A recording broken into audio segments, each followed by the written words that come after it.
committee to order for April 8th. I have my agenda somewhere.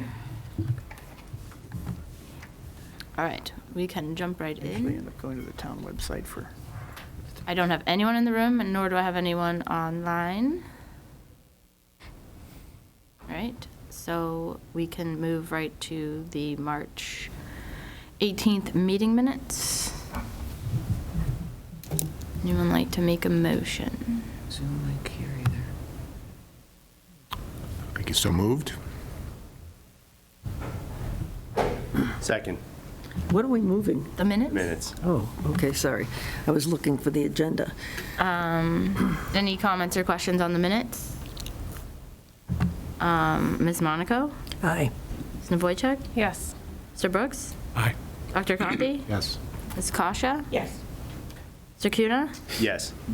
Mr. Rosenblatt? Yes. Mr. Villano? Yes. I vote yes. Chair votes aye.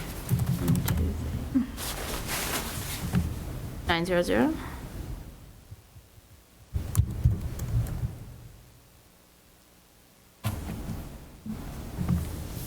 All right. We have some invoices. Can we start with an amendment? Yes, sorry. That would be great. So we have Doran Whittier Amendment Number 6 in the amount of $31,900, and that is the amendment for our DD estimate. You should have the backup in your file if you want to take a look at it. Dora, what do you have? So what are we amending? This is in addition to our contract for the PM&Z DD estimate that we'll be going for in July. I'm just trying to figure out how to make a motion. This, I guess, amendment number 6 in the amount. Yep. All right. I move that we approve Durham Whittier Amendment Number 6 in the amount of $31,900 for DD estimating. Second. Questions? Just, we have budget to cover this in the reserve. Anything else? All right, Ms. Monaco? Aye. Ms. Wojcik? Yes. Mr. Brooks? Aye. Dr. Conti? Yes. Ms. Kasha? Yes. Mr. Cuna? Yes. Mr. Rosenblatt?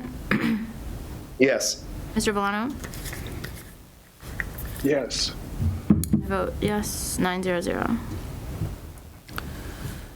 All right, Invoices? yes. I move we approve Danisco invoice number 10184 in the amount of $356,444 for construction documents 1 of 9. Second. Questions? you want to do them all together? Or do they have to be done separately? It really should be done separately. Okay. Well, Nicole, what do you think? Up to you, It's not up to me. as long as there's a vote on them, I don't, that's how the approval. We usually do like all the Danisco All right, invoices together and the Doran Whittier. I'll ones, add so. to the motion to include Danisco invoice number 10185 in the amount of $3,343.45 for traffic studies, and Danisco invoice number 10186 in the amount of $2,360.88 for wetland design development and NOI. Also, Danisco invoice number 10187 in the amount of $6,810.65 for additional survey, and Doran Whittier invoice number, nope. Nope, that's it. Nope, take that one off. Okay, all right. Second. Okay. All right, so we have 4 total invoices. Any questions or comments on the Danisco invoices? Okay, just wait. All right, Ms. Monaco? Aye. Mr. Wojcik? Yes. Mr. Brooks? Aye. Dr. Conti? Yes. Ms. Kasha? Yes. Mr. Cuna? Yes. Mr. Rosenblatt? Yes. Mr. Villano? Yes. I vote yes, 900. You can say, I'll say yes. Okay, great. Ms. Bond, yes, 1000. Next invoice, I move we approve Durham Whittier invoice number 31 in the amount of $22,730 for design development. Second. Questions, comments? I still have the same people online, Bob? Correct. Okay. Mrs. Bond? Yes. Ms. Monaco? Yes. Mr. Wojcik? Yes. Mr. Brooks? Aye. Dr. Conti? Yes. Ms. Kasha? Yes. Mr. Cuna? Yes. Mr. Rosenblatt? Yes. Mr. Valano? Yes. I vote yes, 10-0-0. Yep. So next item is a budget revision request. This is actually the second one that you guys are seeing. We did have one in an earlier phase of the project. Basically, we're just looking to move some money around, you can see, from one classification code to another to balance out our budgeting. We are not moving any money from contingencies at this time. So we just need your approval and then a couple of signatures, and that will be sent to the MSBA, and then we'll be able to transfer these funds in our accounting system. And again, you guys have the backup. This is the meat of it, but I did include the backup in your folder.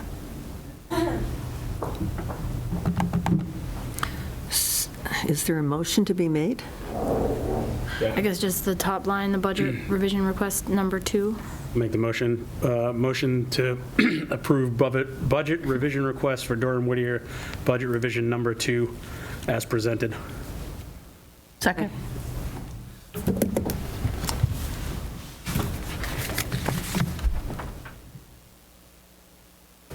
All right, any questions on these? Nicole, I assume you looked at them? We're good? Okay. Ms. Bond? Yes. Ms. Monaco? Yes. Ms. Wojcik? Yes. Mr. Brooks? Aye. Dr. Conti? Yes. Ms. Kasha? Yes. Mr. Cuna? Yes. Mr. Rosenblatt? Yes. And Mr. Valano? Yes. And I'm yes, 10-0-0.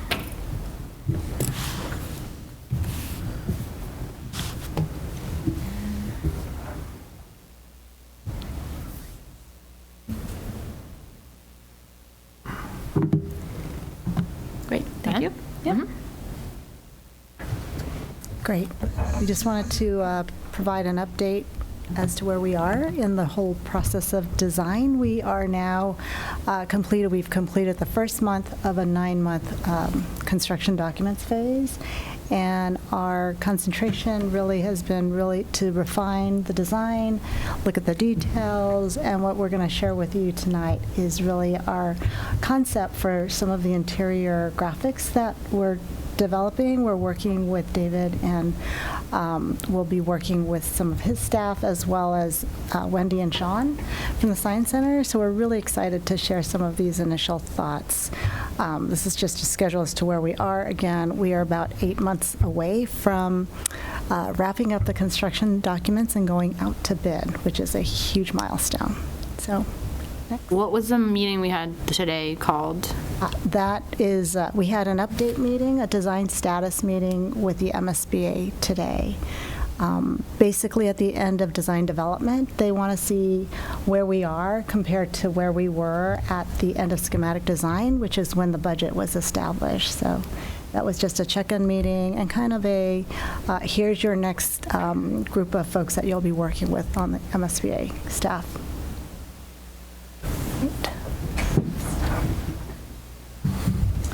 Okay, so Fox Hill School sits in this beautiful site surrounded by woods, and we thought, what a appropriate thought to go for a walk in the woods inside the school. So this is kind of our starting point, and from the starting point, we looked at moments inside the school.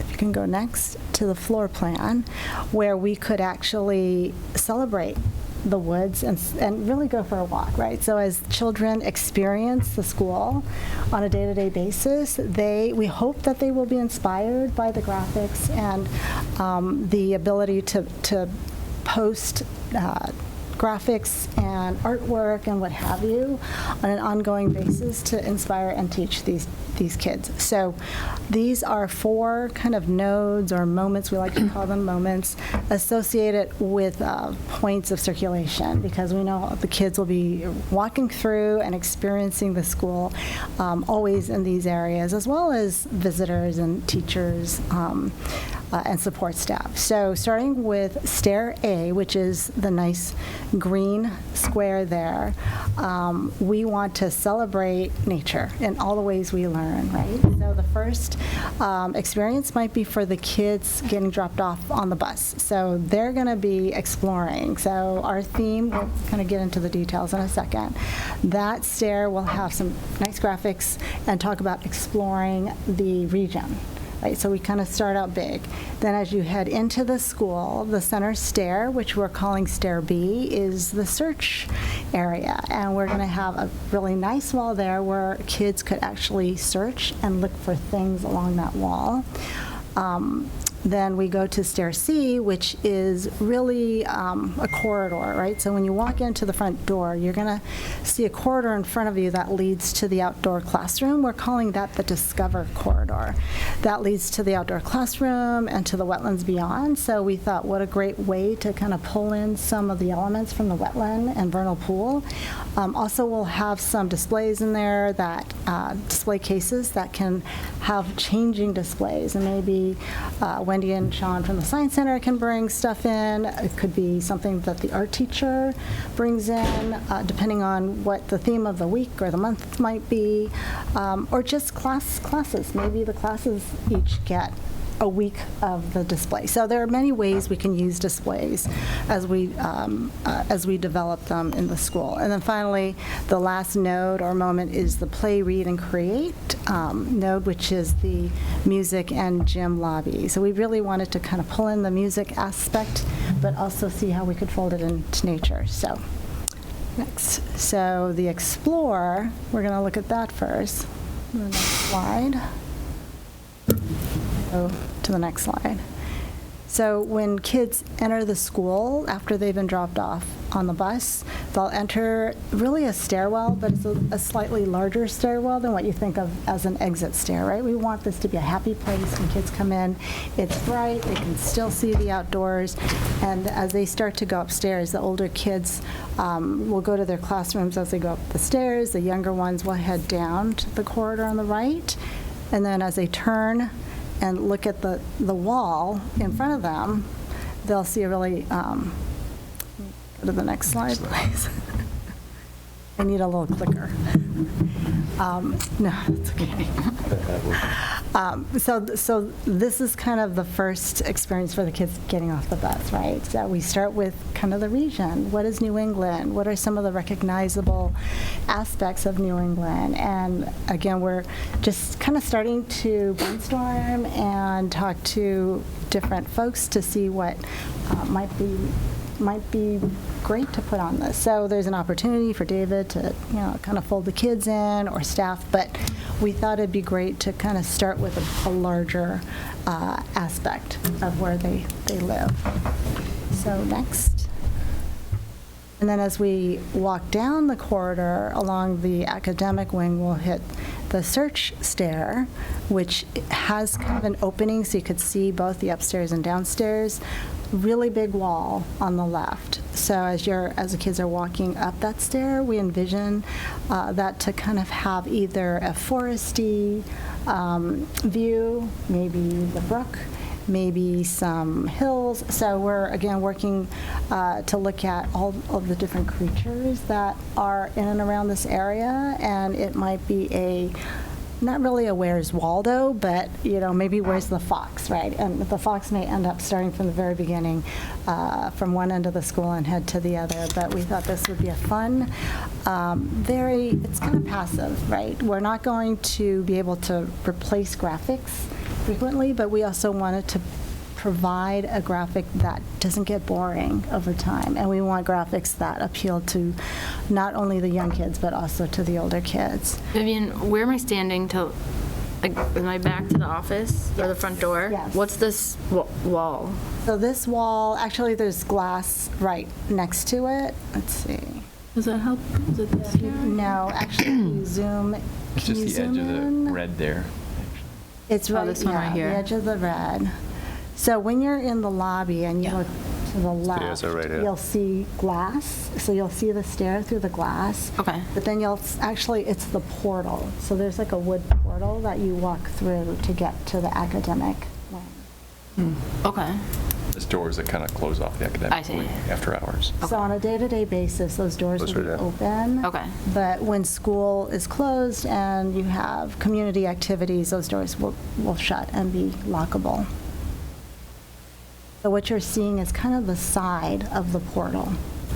Okay. And when you look straight down, that's where you head to the academic, the classrooms. And this is a view from the second floor. After you've gone up the stairs, you can look down, back towards the lobby. And on the second floor, what you're looking at is the lobby of the media center. And that's kind of what you'll see on the first floor, too. You can kind of see the wood surrounding the opening heading to the media center. So what we're also looking at is the design of tile. We know that we want to use tile in most of the walls because it's just much more durable than drywall.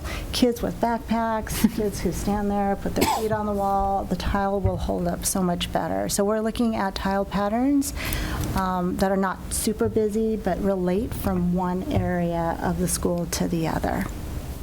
Next. Is it tile all the way up? No, so. Just the lower Sorry, third? Andrew, can you go back? So the white, on the left-hand side, the white part She's is got the answers. tile with some colorful, I like to call them chiclets. You know, they're like little colorful dashes. And the blue is drywall. So we still will have drywall. Tile is wonderful, but when you have too much of it, it's also it's echoey. Yeah. So we kind of want to balance that. It's also more expensive than painted drywall. On the right-hand side, as you go down the stairs, there is tile. So that green is tile, but the graphic above it is a vinyl. So think of it like vinyl wall covering, Right. which is also fairly durable. Okay. All right, and then the Discover corridor, which is the corridor leading to the outdoor classroom from the lobby. We have a couple of views of that. So right when you enter the school through the main entrance, you'll see the elevator to the left, and straight ahead of you are the doors that lead to the outdoor classroom. So there are walls on both sides that we thought would be really great if the walls kind of told a story on any given week, right? That story could change. Next. One other thing is that when you enter, there's going to be a monitor. That's what the black screen is, that could project different things, right? It could project what the weather is, what the weather patterns are, what's going on outside. Maybe there's a camera that points to, I don't know, a bird feeder.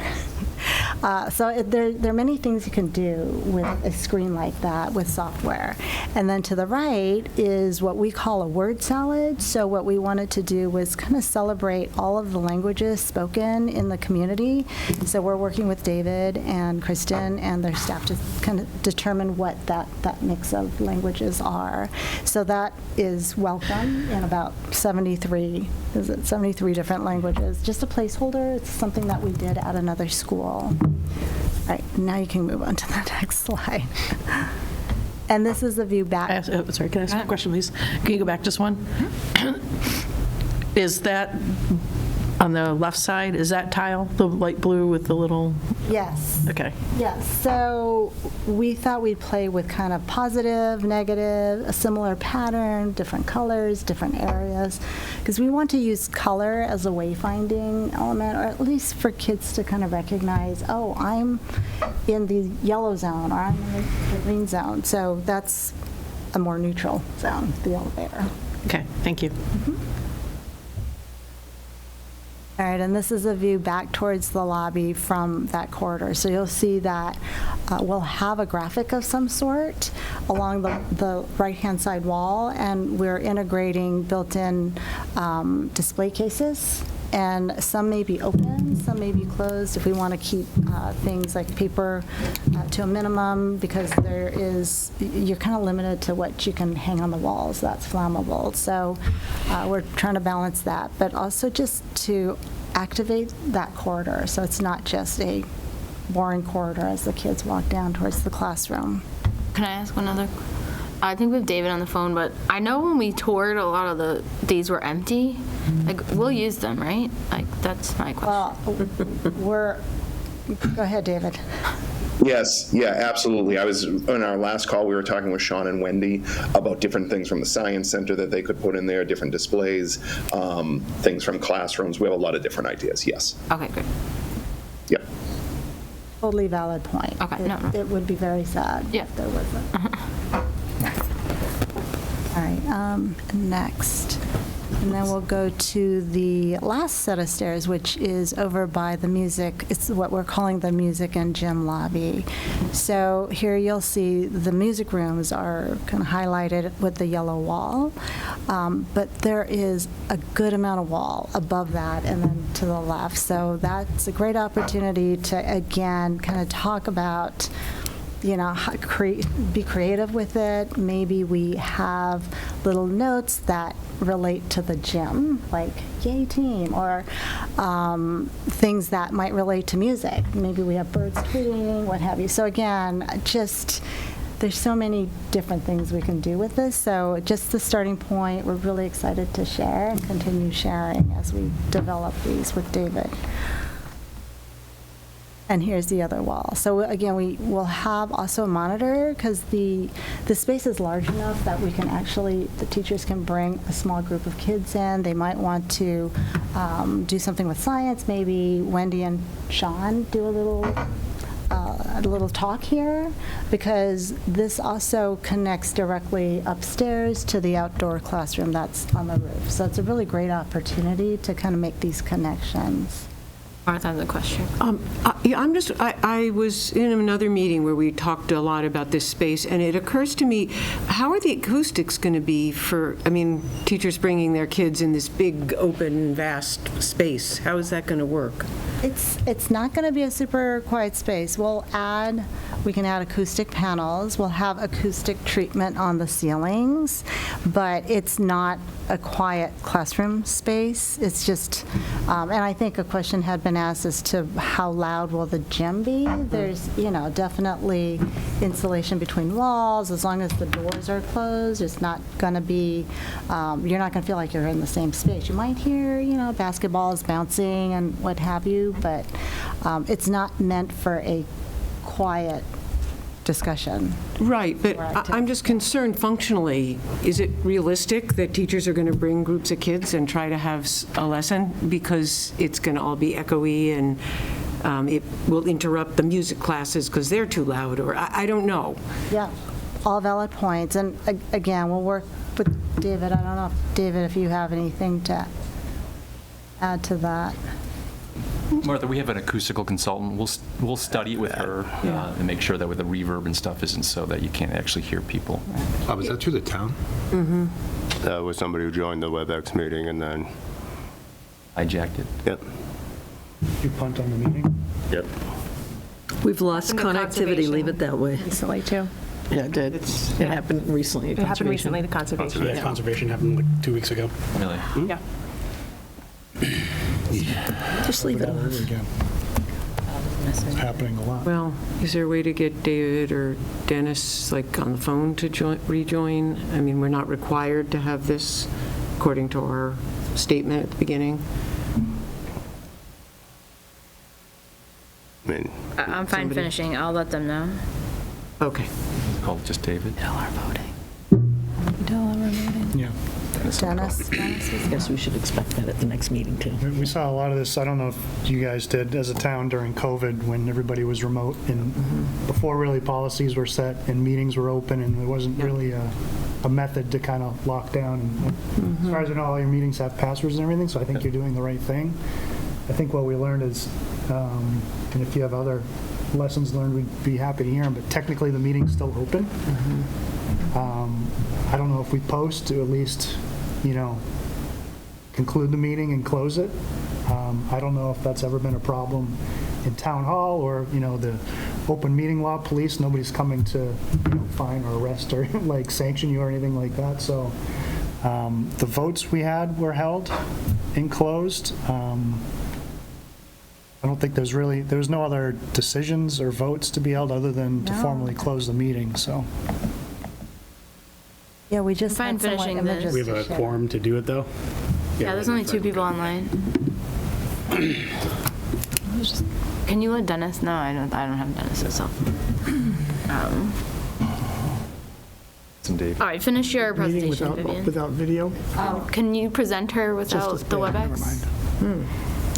Or I guess most of us have the. Yeah, I mean, or Oh, yeah, we we can could plug in, or Just tell us what slide number you're on. We were on like 27 when we stopped, I think.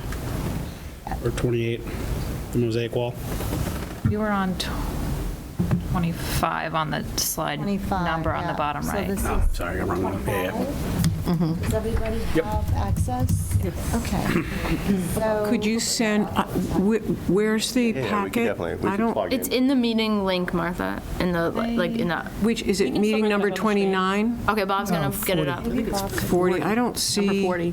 In the invite Filled for out. the meeting, Martha, Like you- at the very top, there's a link. Yeah, but I don't You remember open up getting Chris's it agenda and from. everything. Yeah, but I don't remember getting this packet from. It was in the It's in invite for the meeting. this meeting It wasn't a invitation. separate email with just a Yeah, link. but I'm not finding that invitation. Was She it- sent When did she send it? out. Search for me. It's all right, Bob's putting it up. It was like Well, I can't see. Thursday or Friday. Thursday or Friday? It was on April 7th April 7th. at 12:59 PM. Thank you. Somebody was up late.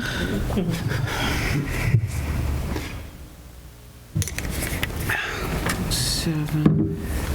If you're on email too. There it is. Okay, got it? thank you. I was away. So, in there's a link. There it is. Okay. Thank you. We're still here, or next one?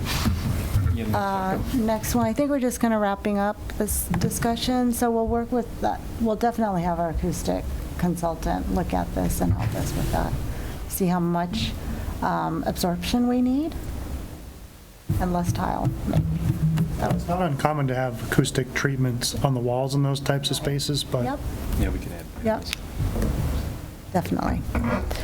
We also found we could print on acoustic panels too, so. I mean, I think you can also hang baffles from the ceiling as well that can be both Yeah.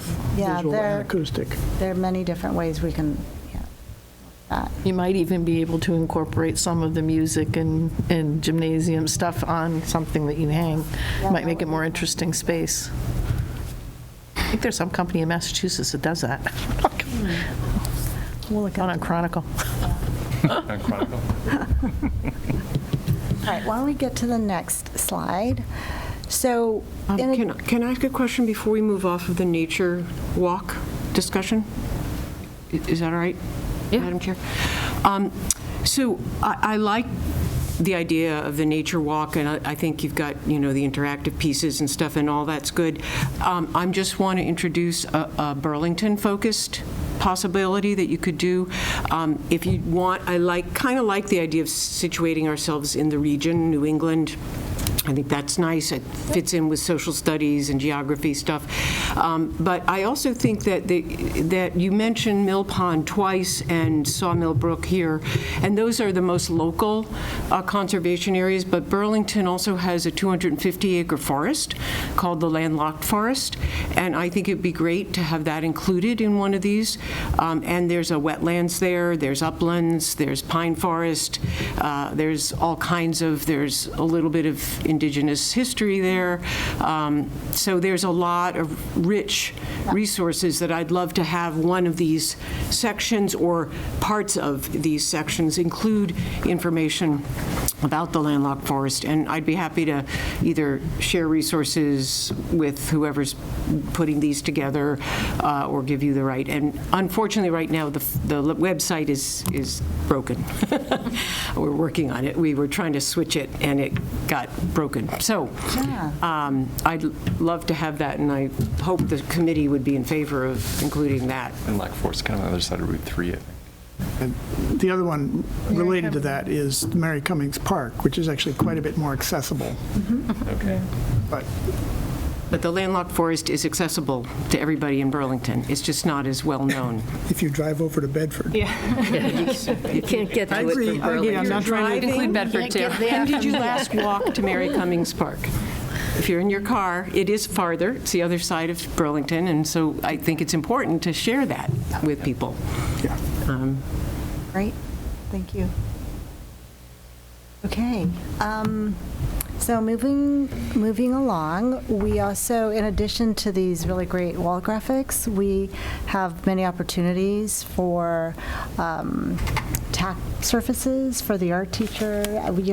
Neil and I were at the Fox Hill School a couple months ago, and it was amazing how much he's really kind of created all around the school, in addition to a tree that I don't know if any of you had seen that, a tree that he just sort of made along one of the corridors. Pretty amazing. So we'll have a lot of opportunities and a lot of space where the art teacher, the students can display art, but we also have what we're calling this feature wall, highlighted in red, which is right next to the entrance to the cafeteria. And I think we talked a little bit about this at one of the earlier meetings, where if you can go to the next slide, there's an opportunity to really create a beautiful wall graphic with tile mosaic. So we've been looking into potentially having a local artist come work with the kids. I know that when my kids were in school, one of the artists came, and I could remember signing up, as a parent, going in for 45-minute stints during art class and clipping tile. And he would work with the kids during art class as well to create something that's meaningful, right, to the school, to the community. So this is just a great opportunity. I don't know, Bob, if you could just sort of circle the wall. It's a good-sized wall. For those of you who visited the Hastings Elementary School in Lexington, it's a very similar size The wall. next line is the more detailed. Vivian, I have a We actually question. have an image of it. I just have a question on the colors. At some point in time, will we talk about the colors? Yeah, we're starting to look at the tile, and that folds into the floors. Do you mean the colors for the entire school? Yeah. So we shared early on some of the early concepts. As we're looking at the tile patterns, we'll bring in, maybe not the next, but in upcoming meetings, some renderings of the tile patterns and the actual tiles, so you can actually see them. We have a better idea of what we can use for flooring, and then we'll also be pulling some paint colors, so that would definitely be something you can, it's really fun for some of us. For some of us. For some of us, yes. In any case, this is an image of the Hastings Elementary School mosaic, and it's, lots of small glass tiles that are really, some of them are iridescent. They're beautiful. We're talking to 2 different artists, potentially, so this is something that I think Melissa will be working with for potentially fundraising for it. So more to come on that.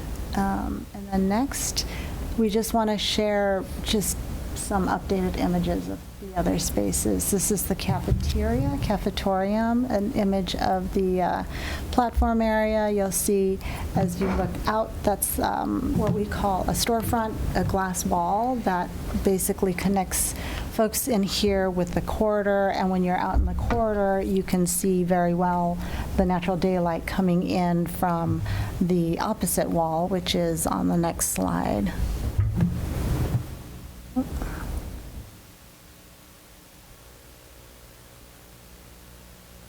And this is an image of working from left to right. The left would be where the servery is. We have a pair of good-sized barn doors that would open, 2 doors on either side, so kids would come in on either side, get their food, and then come back out and sit down. Straight ahead, kind of in the middle left, is the quiet dining area for kids who just need a quieter space than the really loud, hopefully not too loud, cafeteria. And then straight ahead then is the access to the playground, to the outdoor dining, and off to the left to the outdoor classroom. On the second floor corridor, this is a view of the media center entrance. And along this corridor, also we're developing a series of display cases as well as tack surfaces. We just find that tack boards are so much more useful than display cases in some cases. So we just want to balance that closed, cases with glass versus tack boards where paper can be tacked up. Next. These are just a couple of views of the media center. This is a view from the storytelling corner back to the stacks, and to the beyond is the classroom, the instructional area, and then off to the kind of, again, screen center is an operable partition that connects the STEM room with the media center. So there's great flexibility for kind of making for a bigger space, using both the media center and the STEM together. Question. I know in the past, they discussed it, where the books are, that those were going to be able to roll or be moving. Are they still, doesn't look like that in the picture, so I just wanted to. Yeah, we often, those are on casters. Mm-hmm. You don't see them because there's an apron. Okay. With, maybe a ½ inch, 3/4 of an inch. So, but there are casters, so you could roll them around. Okay. They're quite heavy when they're full of books. But of course. It does give you the opportunity to create for a bigger space, for meeting spaces and all. And this is a view from, so the instructional area is to the left, back towards the storytelling corner and the circulation desk and lookup stations.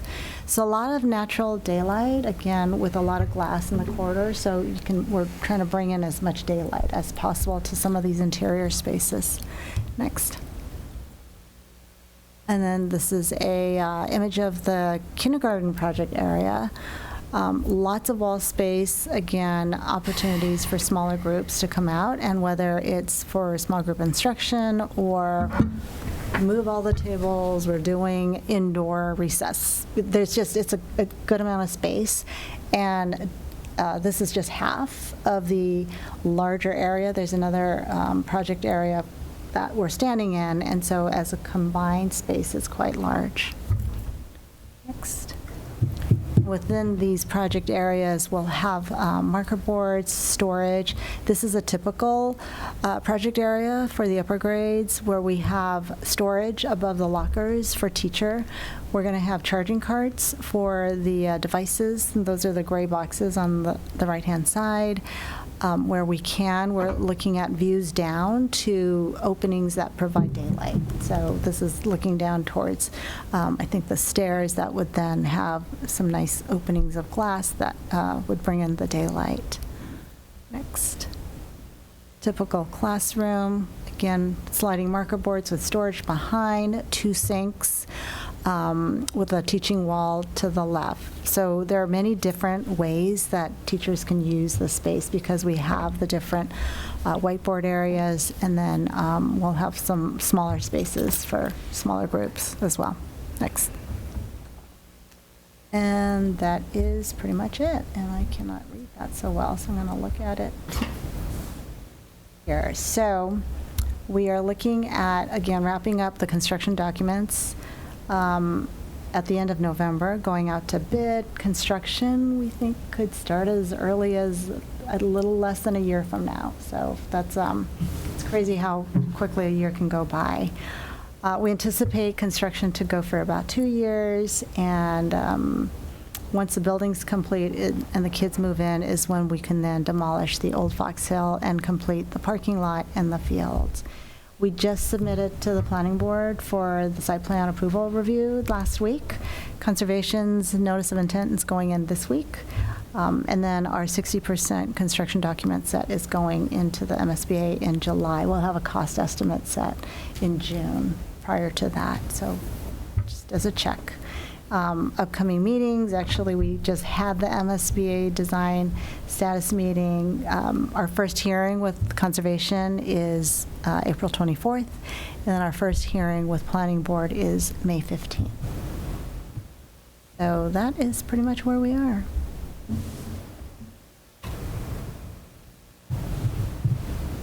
Any questions? Any other topics?